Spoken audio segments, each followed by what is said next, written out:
നമ്മുടെ വൃന്ദാവനം യാത്രയിലെ കുറച്ച് ഗ്ലിംസസ് ആണ് കേട്ടോ. നമ്മളെന്താ പറയുക, നമ്മൾ വൻ കെ ബിഹാരിയിലേക്ക് പോകുന്നതും അവിടെ കണ്ട അസാധ്യമായിട്ടുള്ള ആ തിരക്ക് ഞാൻ നിങ്ങളോട് പറഞ്ഞില്ലായിരുന്നോ, ക്യൂവിൽ നമ്മൾ നിന്നതേ ഉള്ളൂ, ബാക്കി അവർ നമ്മളെ നടത്തിക്കൊണ്ട് പോവുമായിരുന്നു.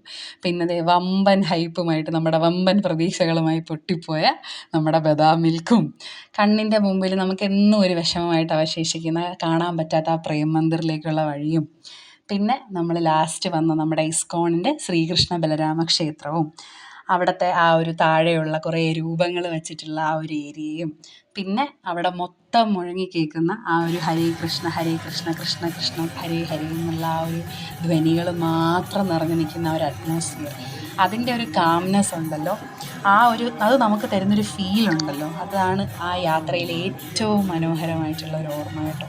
അവിടെ ആ ഒരു സുന്ദരനായിട്ടുള്ള കൃഷ്ണനും ആ കൃഷ്ണനെ കണ്ട് ഇതുപോലെ ദേ ആസ്വദിച്ച് സ്വയം മറന്ന് ഡാൻസ് കളിച്ച് പാട്ട് പാടുന്ന കുറേ അധികം ആൾക്കാരും, കൃഷ്ണനല്ലാതെ വേറൊന്നും അവിടെ ഇല്ല.